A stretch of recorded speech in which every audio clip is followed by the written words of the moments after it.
Hello, once again, I'm Doc Rodden, and this is Horror News Radio, the official Gruesome Magazine podcast. Back with me again this week are the scariest, goriest, bloodiest co-hosts on the net, and tonight we're reviewing Spell from Paramount Pictures. All right, this is going to be fun. Let's introduce the crew before we get into things, and starting off with Dave Dreher, lead news writer at Gruesome Magazine. Dave, how you doing? Hey, boy, I need shave. Look at me. Good Lord. I've been in the Appalachians. Good Lord. I'll tell you. You haven't shaved in a spell. All right.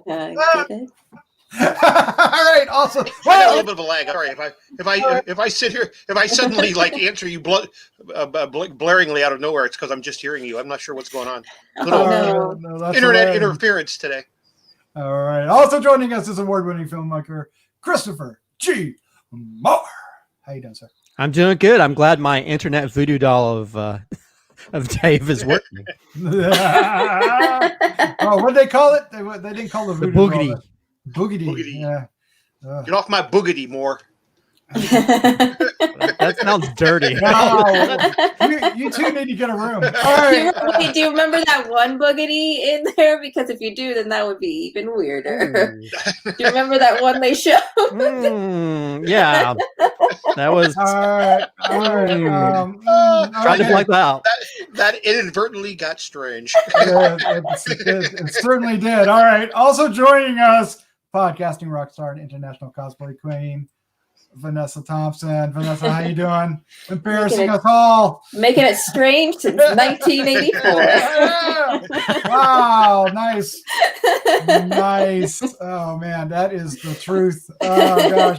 All right. Well, we are here to review Spell. We're going to get into that here in just a second. We give our first impressions. So we talk about the film a little bit, and then we wrap things up with our final thoughts. Our score 1 to 5, and our favorite scene. That's what you want to stick around for, because that's where it gets fun.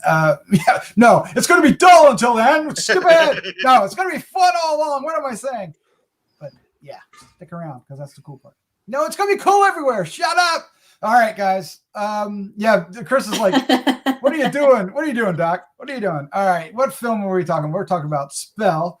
It came out October 30th from Paramount Pictures on VOD and in some theaters.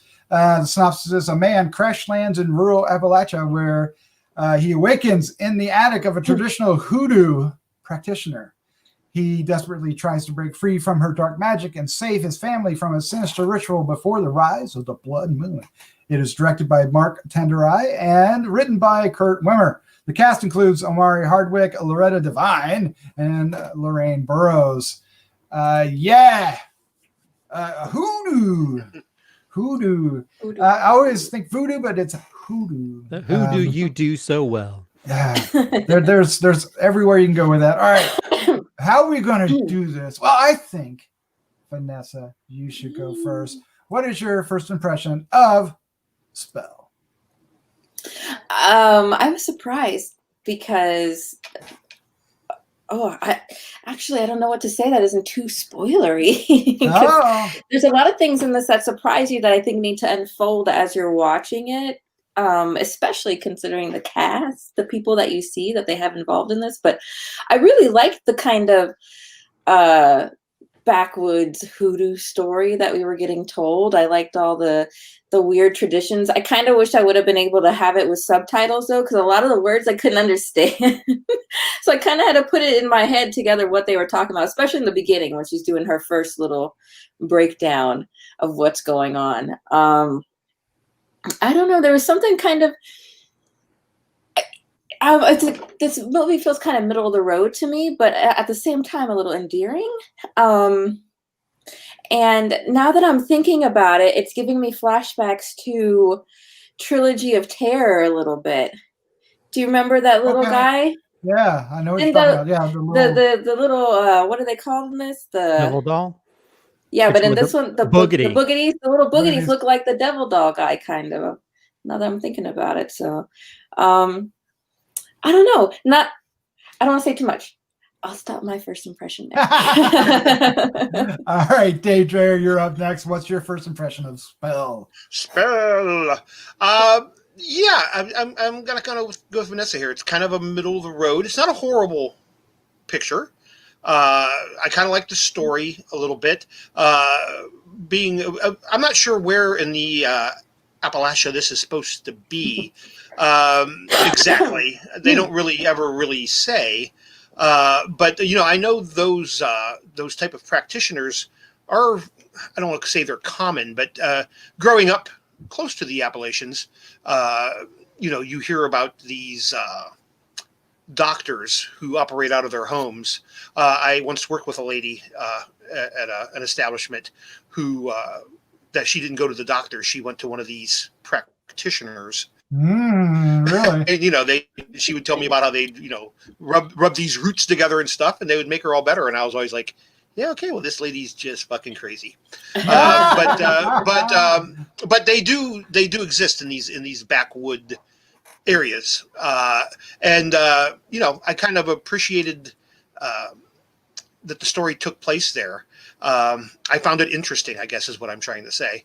And I did feel kind of attached to our lead when he was trying to find his family. Got lost a little bit in a couple places, and I don't know if it's just because maybe I looked away from the TV for a few moments or what, but a couple of times I was like, where'd they come from?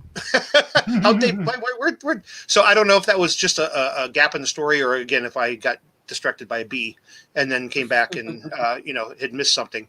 But overall, I enjoyed it, and I wanted to see the conclusion. I wanted to see how it ended, and I was okay with that ending. So middle of the road, but a fun watch. Okay, well that sounds fun. Yes. All right, let's find out what Christopher G. Moore thought. Sir, what is your first impression of Spell? Well, first of all, I do like the idea of the HooDoo doctor and stuff, because similar to Dave, I actually lived a few years in South Carolina, and there was a guy that lived near us that had had bones on the outside of his gate of his land, and he was known as this sort of voodoo or hoodoo type doctor that supposedly he could also put curses on people and that kind of thing. So we were always a little bit scared of the guy. So I kind of like that aspect of it. I mean, this is sort of I kind of call it instead of get out, this is get in. This is sort of it's like a hoodoo misery is what it is. There's a little misery. Yeah. So it has a little bit of misery in there. Even with a hurt foot. Yeah, as an homage though, kind of. A little bit, yeah. And and I do like that we have we have sort of a horror story that probably could have easily gone to sort of witchcraft and stuff with a bunch of witchcraft rednecks, but instead we have a more diverse cast, so we have a different type of story, especially with the main characters who come into it. But I think my biggest beef is that even though the cinematography in certain shots looks good, the semblance of it is a little bit scattered, especially in the very beginning. I think it's a little bit better as it goes along, but as a filmmaker, it annoyed me because there was shot selections where it's they didn't even think it's almost on the day, oh, it'd be kind of cool if we put the camera low here. Oh, it'd be kind of cool if we shot a really wide shot with him talking. And there's really no thought into that when you edit it together. So, and I think you really can't put the onus just on the editor. I think it comes down to, why did they think of these specific shots to begin with? And there's certain shots that don't even make any sense that are thrown in there. And when you're trying to tell a story, you have to make it as fluid and flow the best way possible by how your shot selection, that kind of thing. Now, granted, I think it does get a little bit better as it goes along, but there was it was almost very amateurish. And then also just some of the dialogue's cheesy and some of the acting's on the level of something you'd see in a parody skit. Especially when that woman first walks in, and it just felt like it was a sitcom territory. Oh, let me get the boogity, and it's what do you? This is really cheesy. So yeah, I think there's parts of it I like and parts of it I don't like, but overall, my first impression is it's okay. It's kind of meh, but I think the only strength of it is mainly dealing with the hoodoo stuff and the use of voodoo dolls, because that little voodoo doll is really creepy, especially when you see its eyes move and stuff. Mm-hmm. So that's my first impression. I think there really should have been a little bit more care in shot selection and how that all comes together to tell the story, because parts of it looked like a bad car commercial that wasn't edited together at certain parts. That's my first impression. Well, I don't think that'll make it on the poster. I had a slightly favorable, more favorable impression than you, Christopher, but I understand where you're coming from. It's a flawed movie and it's a little uneven. However, it entertained me and I enjoyed the time with it. I'm I'm curious, like if I went to the theaters, if spending time in the theater with it, would that it make it better or worse? I'm curious. I kind of feel like it would be the latter. I didn't have any problem with the acting though. I guess I didn't really see the issues that you ran into, Chris, with the sitcom, but now that I'm thinking back on it, I can see where that would happen. I really enjoyed it. And I thought it was an interesting take on like a little bit of class as well. I mean, racism's in there a little bit, but mostly it's class, right? Those who are, I mean, the mom literally says, the way you're raising these kids are entitled, right? And they're entitled. And then of course, our witch doctor, Eloise, and her brethren are the have-nots, right? They're the ones that are and so there's a little bit of that in there. I'm not entirely certain that thread stays strong throughout, but it's certainly there at the beginning and toward the end. And the other one, there are some interesting things. The dialogue I thought was kind of fun, especially when the bird talks. But that's just a gag. But her reaction to the gag was her character, and I like that. There are moments in here I thought were generally creepy. They usually involve animals and eyes and tongues. But there's other parts that are a little confusing or not quite as interesting. There's, for example, like he continually tries to break free and either gets caught or has to turn around because he will get caught. He one time he makes it to like another shack and then gets like recaptured. Small spoilers there, but that had nothing to do with anything. I was like, what's going on? And there's a couple twists that are a little obvious with other characters that we see early and come back in play. Otherwise, it's very straightforward. It holds attention. There's some really gruesome parts to keep you going. There's like a train spike, a railway spike that is rather painful to watch. I don't even know how that happens and works. It doesn't seem like it would do what they're implying, but and then of course when it gets down to it, there's some fun HooDoo action when Eloise has to grab the little, what do they call it? Boogity, the little boogity, smack it around a little bit, and then there's a good finale. And we spend a lot of time with our main character's background and history, which felt repetitive, but at the end played out in his, in his character,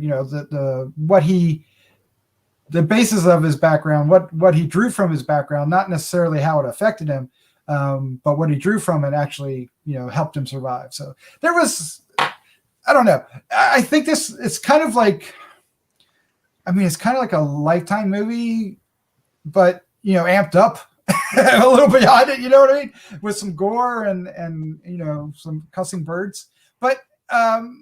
I don't know. I kind of liked it. I feel a little embarrassed. No, I didn't hate it. I didn't hate it either. There are lots of parts of it that I liked, and I really liked that. We have like Chris was saying, an extraordinarily diverse cast that keeps you guessing the whole time. When are the white people going to show up? And it's funny because of the subject matter that they keep bringing up, like you said, the classism, the racism, and the way that they're having these arguments with each other and these kind of things that you normally see play out between white people and other races are playing out, within a single race. And it's funny to see that from a different perspective. I thought that was really good about it. And I really like that. I liked the humorous parts to it. I really kind of liked how they worked that in, how it was silly and campy and over the top a little bit. I think that really worked for the type of horror story that it was telling, because you don't see a cast like this a lot in horror stories like this. It just really, that felt good to me to see. I had a lot of issues with our lead at times. He just made decisions that I didn't feel like human beings would make, like clearly scripted decisions or something he was directed to do that I don't think even an actor would naturally do. And that made it feel a little like it took me out of what was happening sometimes. But like you said, Doc, I think that kind of pays off, in the end when we see it all come together. But I just, I don't know where I was going with this. I was kind of just rambling on about it at that point. But we'll go back to the humor. I really did like that. And our lead, what was her name? Eloise? I can't remember the actress's name. Loretta Devine. Loretta Devine. Like seeing her in this role and being all crazy and over the top and getting to have this kind of badass fight at the end of the movie was kind of fun. Chris is like, Chris is man. Yeah, I remember where I was going before you start, Chris. I was trying to get into the body horror. That's where I was trying to go with it, because that was my favorite part of the whole movie, is how the body horror and the gross out horror kind of really, I feel like, take center stage in this. And those are my favorite things to see. And I almost got into the end. So I'll save the end for later. But I like that train spike. Like that was awesome. Well, I mean, gross, the body horror stuff, I think, is the strength, the strong point of this, the horror aspect of it that works. Because there's also this sort of like, there's like a revival type scene that's done, that's more HooDoo. Yeah. That involves like, there's a cat eye part that's kind of freaky. There's a cat eye part that's really freaky. Yeah. And or even that part where he goes into this shack or barn and there's all these bodies and stuff without giving anything away, and there's a certain appendage that's front and center. First of all, you see it missing somewhere, and then you see it show up and you're like, okay, that's where that went. Yes. So things like that, I was like, okay, you won me over with that horror aspect of it. But at the same time, I did not see any chemistry with the family. There was really no real, other than maybe him utilizing stuff from the past, there's really no arc with his character other than him delving into the violence his father brought on him. I mean, it's like there's a lot of times when you have that kind of art, you set it up in the very beginning. Okay. And basically the movie just proved the kid's point that these country ass people are not good people. So basically it doesn't, you want to have somebody to prove them wrong, but no, it's just like whenever you see a redneck in horror films, unless it's Tucker and Dale, they're going to be the villains. The country people, as Joe Bob Briggs said in his little thing, are the new villain. You can always throw a country person in there as the villain and everybody will be okay with it, even the country people. So yeah, I don't know. I think it, and the villains were sort of archetypes. You had the big guy who kind of reminded me from the Green Mile, and the main woman, she seems more of a character than a character. I like that. I mean, it's okay sometimes. I thought the actress who played in Ma did a better version of that than this character. Really? Interesting. I don't know.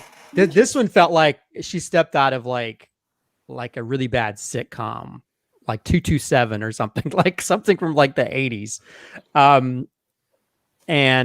So yeah, I don't know. I wasn't really feeling parts of it, but I think for me, the more interesting part was when it delved into the HooDoo aspects of it and the things he had to do to sort of to fight her, using HooDoo versus HooDoo. That was there's even like a Necromonicon type book they go to. That was cool. So anytime there's something like, ooh, kind of Evil Deadish. It actually could have played more on those elements. I think if they played more into that, but again, the guy who wrote this also wrote the remake of Point Break and the recent Children of the Corn film and some other really bad films. So maybe he doesn't have the ability to do something other than a remake. But although he did write Equilibrium, which was really good. Total Recall. Oh my. Yeah, I don't know, but I mean, there's good things in this, and there was an opportunity to tell it in a better way, but it just didn't work fully. But there are some good elements in it, even if I don't like other elements as much. Yeah. Kurt Wimmer, he also directed the remake of Children of the Corn that's supposed to be coming out soon sometime. Yeah, that's gonna be good. But he's directed other things as well. He directed Ultraviolet, Equilibrium, and One Puff Faster. So it's not his first rodeo. So well, Ultraviolet was ultra horrible. Equilibrium, I don't remember that one. Ultraviolet's horrible. Is it? It's bad. Yeah. Dave, you've been awfully quiet. So we've got to hear from you. We always go to you for the gore, and we've been talking about the gore. So you've got to weigh in. Did the gore impress you, or did you were like, just seen that, been there, done that? Yeah, there wasn't anything really earth-shattering here. Obviously, the spike is the focal point. And again, I know we don't want to get too spoilerly, but the spike is used to great effect on a couple different occasions. Yes. I really appreciated that. I felt the man's pain. I did too. I'm just trying to figure out where that spike actually went. Well, I was gonna say when he first extracts it, I'm just like, oh my God, where is that thing? What is it? Up to his knee? What the hell?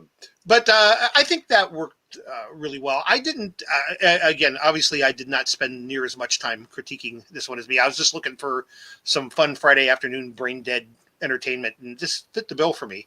I cared about the characters enough to continue watching, and I got a couple good surprises along the way. So it's not breaking any molds, but I don't think it's terrible. I don't think it's bottom 10 material, I guess is what I'm saying. Yeah, I don't think it's top 10 either. No, I was going to say it's middle of the road. It's in there. It's in the back. It's just in there somewhere. Yeah, I mean, will I watch this again? Is probably not. But for me, it's not one I'm going to look back on. What crap? I wish I never watched that. I mean, I enjoyed my time with it. It didn't. Yeah, and that's like a backhanded compliment, but to me, it satisfied that itch that I needed for watching this movie. I was looking forward to it, and it says it was rewarding enough. But was it to be originally a theatrical release, or was it always been a? It's my understanding it was supposed to be theatrical, but I don't know how it would have fared as a theatrical. I don't know. Well, I think it was supposed to be like one of those August drops, one of those dumpage movies, but I could see that. Yeah, it could have done well. It depends on timing and stuff with a movie like this, because I think there's an audience for this, and I really do. I think there's people that are going to gravitate toward this far more than I did, and then there's going to be other people that are going to be like put off even more than Chris, right? They're going to be like, well, this has nothing to, I got nothing in this. So for me, it had, I just liked the tone of it. I liked how the flavor of it. I liked how how it moved. I did get the second act is a little bumpy, and the first act's fine establishing them. By the time they're in the plane, I'm like, okay, I understand before the group. And that chemistry, yeah, I mean, it was kind of like a dysfunctional family, so you didn't really get the idea that, I agree, Chris, that it would have served the film a lot more if we really understood how much his family meant to him, right? because he was almost so materialistic that the plane was probably more important than the family. You know, you almost felt that going in, right? Well, yeah. I mean, you have. I mean, the opening first part, you have him like, ooh. You know, I'm not going to open the door while his wife's stuck in that room, and it's like, you know, and it's, yeah, I'm not kicking down a $1,500 door. Yeah, and that's fine, but it's like it was such a stupid scene to sort of start off, and then you basically just have a little bit of like a flashback moment for him where you see that he's been hurt by someone, and then you have that dinner scene and stuff. So you really don't have any time to really sort of get to know these characters or even build any kind of chemistry. You're just thrust right into it. And then there's a whole stupid scene between him and, I hate saying stupid scene, but there's a whole scene between him and his supervisor or whatever, and then there's all these weird camera angles for no reason. And it's like, what is the point of this scene other than he likes money? You know what I mean? Which could have been done in a dialogue at home when he's around his family. So for him to be so like concerned about his family, I have to understand there's some kind of attachment. And he seemed very detached from the very beginning. So it didn't seem like he would really care. He'd be more worried about like, oh crap, my plane is crashed. That plane costs this much money. So I think starting out, and then there's really no arc of his character other than him saving, well, not to give anything away, when he trying to save his family. There's really no arc to it. So again, it's more all these interesting HooDoo cool things around a very flaccid storyline that doesn't really go anywhere. It's like that little penis that's in that one scene. It's just hanging there. You're waiting for something to happen. There ain't nothing gonna happen. And it doesn't get fully maybe to its. move. It doesn't get to its full potential. So it needs a little bit. The story will need a little bit more Viagra, if you know what I mean. Oh my gosh! All right, I think might be the time for us to wrap things up. Let's do this. We're going to do our final thoughts, our score, and favorite scene. This is the part you've been waiting for, just like I said at the beginning, and then stumbled all over it.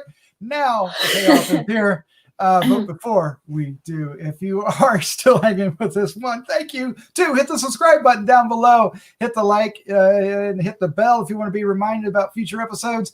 And we'd love to hear your comments. What did you think of this? What are we missing, or what are we giving too much credit to? Maybe if you saw this, I'd love to hear your thoughts on it. All right, let's do this.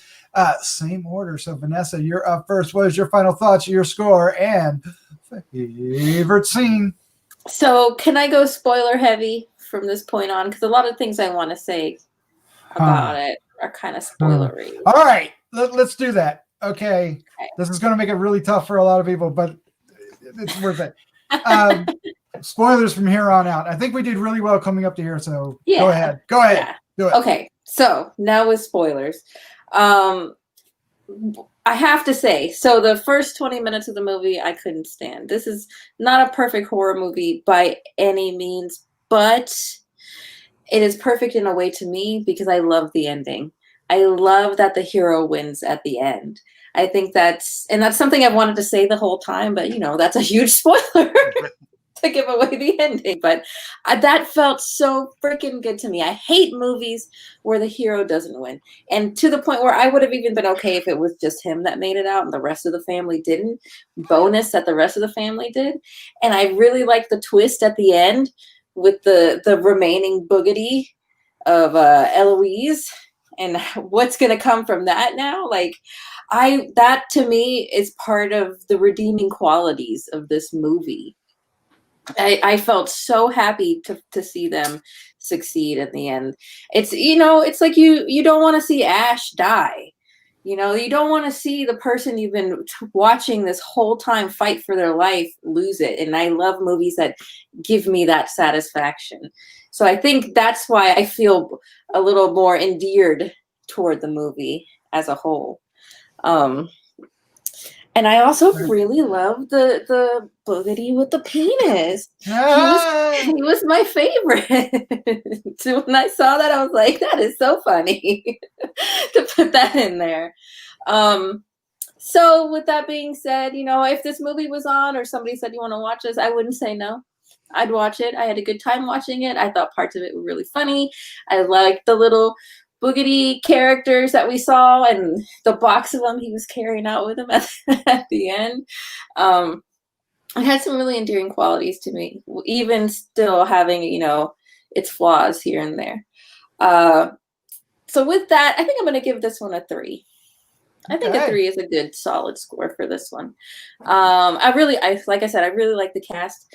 I like the choice in casting a lot, and I really loved Eloise. I know, Chris, you hated her, but I thought she was so funny, especially when she's picking on her husband all the time.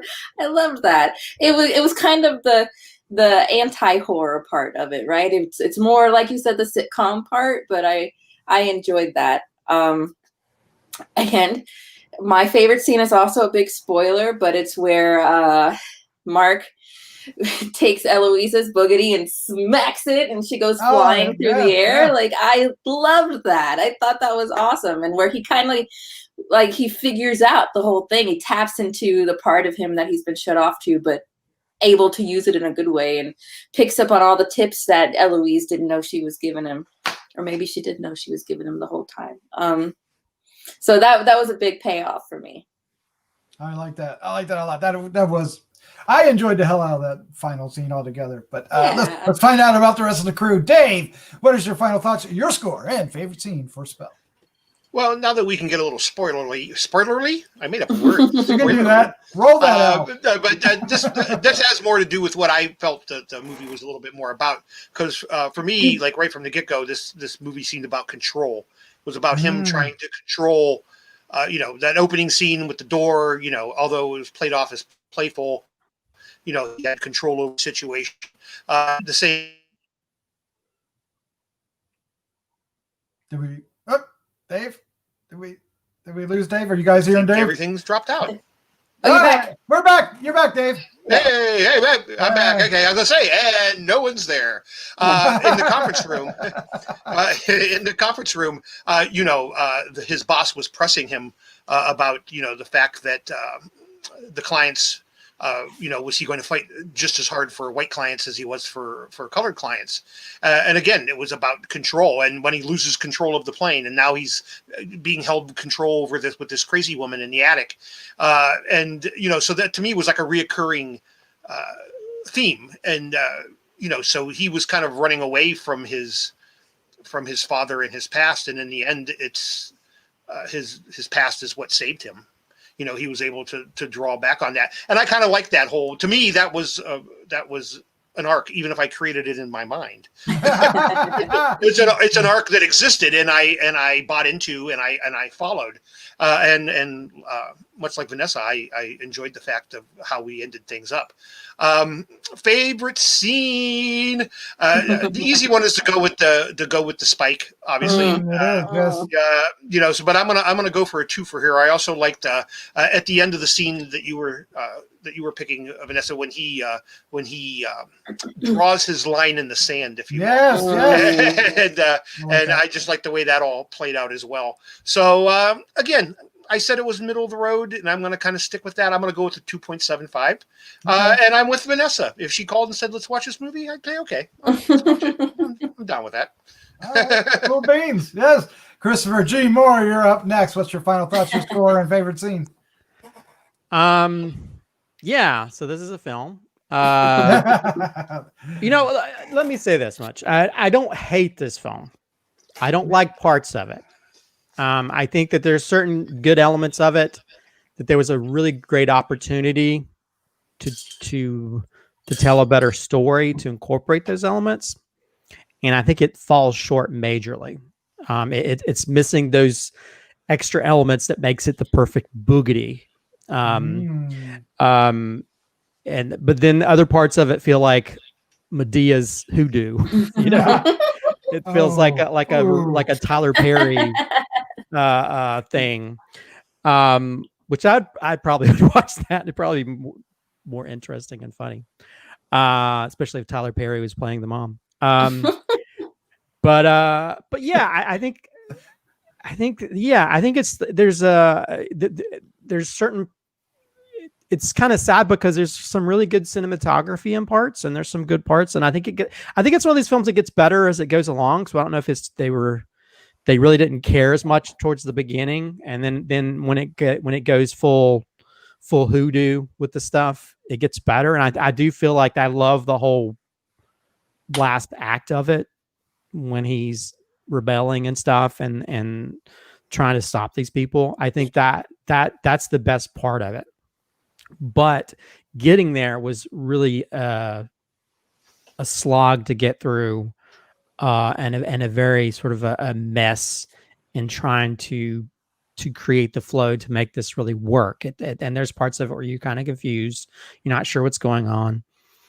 And there's parts where I think the main actor really was a little bit, didn't really, I don't know. I wasn't really digging him or the chemistry of the characters, especially his family and stuff. And I think that a lot of that stuff really needed to be worked on, because I think if we had like we talk about all the time, if you have a really strong core group of people going into this situation, then you really feel for them to going through stuff. But you have a guy that from the very beginning doesn't seem like he carries anything other than what things cost. And so you didn't really care. So yeah, I think the sad part is I see the opportunity in this, because it has those elements that work well in other films like Serpent the Rainbow and the kind of thing when you deal with like HooDoo or voodoo or any of that kind of stuff. Even Cosplay has a little bit of voodoo in it. That I think in stronger hands, it probably could have been the HooDoo version of Get Out. But it's not. So I will say I'll give this I'll give it a 2.25. No, that's better than I thought. And that's being nice. Because I think the strong elements of this are the HooDoo elements, the body horror stuff. And there was parts like even made me like, ooh, to where I think him looking through the top of that shack and stuff, if I saw more of that, that would be more, that was the more interesting parts than other parts. And then of course the third act, I think, is great, because the whole fight thing, and you always want to see people using voodoo dolls to fight other people. And when you're dealing with multiple ones, that you have so much potential in that. But it's a little bit wasted if you don't create really strong characters from the get-go. As for favorite scene, I'll have to go. I'll have to say that the shack scene, when you take sort of a normal revival thing and you turn it into like a more of a HooDoo thing, to where it's like, is it really worth getting your eyes back if you've got cat eyes? I mean, goat eyes. They put goat eyes. Or goat eyes. But the cat eyes cat tongue was for the woman that couldn't talk. Yeah. But the well, you put the cat eyes. They put the cat eyes in the boogans and the boogie thing, and then they put because he didn't have any eyes. They put the goat eyes. Yes. Yeah, but it was like, it was not a good look for him. No, it was not. And so it was like, gross. It's like those people that make their eyes like pop out of their head. Yes. And so when he's looking up, it just made for a very creepy scene of him like, ooh, I can see you. And it's like, don't look at me with those weird eyes. So I'll have to say that, just taking something you normally see like a religious revival and turning it into a voodoo thing, it seemed very creepy when you're just like, they have to have a whole farm of animals just to be able to heal these people. I think they did, from the looks of what all the all the dead animals and stuff. Yeah, I'm sure PETA loved this film. No, PETA did not love it. I'm joking. So yeah, that's probably my favorite scene. All right, you stole mine, just so you know. You're but welcome. That's fine. I've got backups. All right, I like I said, I enjoyed this. I'm a little embarrassed. There are flaws. It's wildly uneven. I think that the choices to establish how materialistic the lead character is at the beginning, without some balance, really undermined, giving a shit about him. You just never really felt that he cared about the family. And I think it would have serviced the film to understand a little bit. It also, I think it could have used some balance in those well, because we didn't really have another person that was sympathetic at all to him. So it felt very lopsided. So it had a lot going against it. Let's put it that way. But at the same time, there's a couple of shots that we haven't mentioned that I thought were really interesting. And then, the finale is whenever a movie can stick the landing, it kind of often redeems itself, right? Or recovers if it doesn't fully redeem itself. And this one is somewhere in between that. I do want to mention one shot before I give you my score and my favorite scene. He breaks out and he climbs out the window during a rainstorm. And this is leading up to the scene, Christopher, that you mentioned, where he looks in on the ceremony, on the revival. But the way the camera followed him around and other characters, it felt like one shot.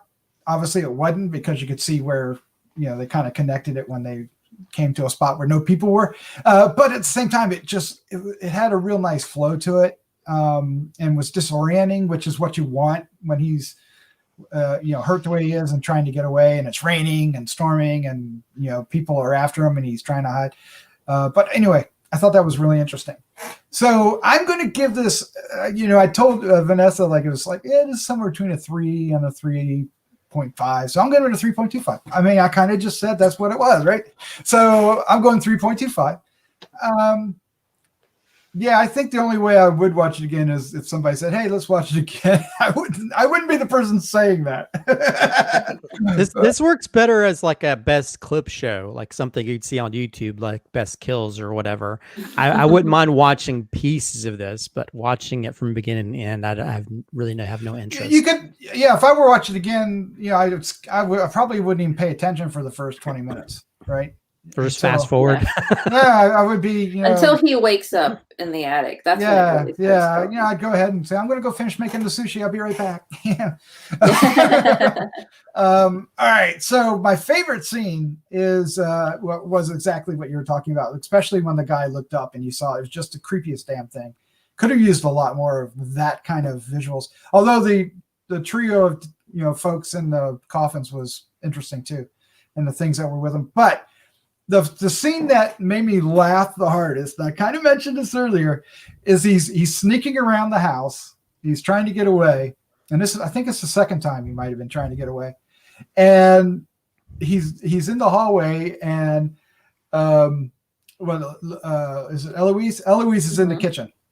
And he walks by the talking parakeet or bird, whatever it is. I think it's a crow. It was, whatever it is, it talks. And it's saying, and it catches Eloise's attention, and he goes up to it and he lifts the things and goes, "Shut the fuck up." Right? And then he finds a way to dart out the door. But she comes up to it. No, he hides around the corner. And then she comes up to it and, hollers at it, and it tells her the same thing. And her reaction was so great. I just loved it. Yeah, I know. She's like, oh Lordy. And she gave her husband so much crap over it. Yeah. Nothing to do with it. He wasn't there, but I'm sure his ears were burning. I don't know. I guess it goes around that I liked a lot of what this film was striving to be, even though getting there was often bumpy. Yeah. I agree with that.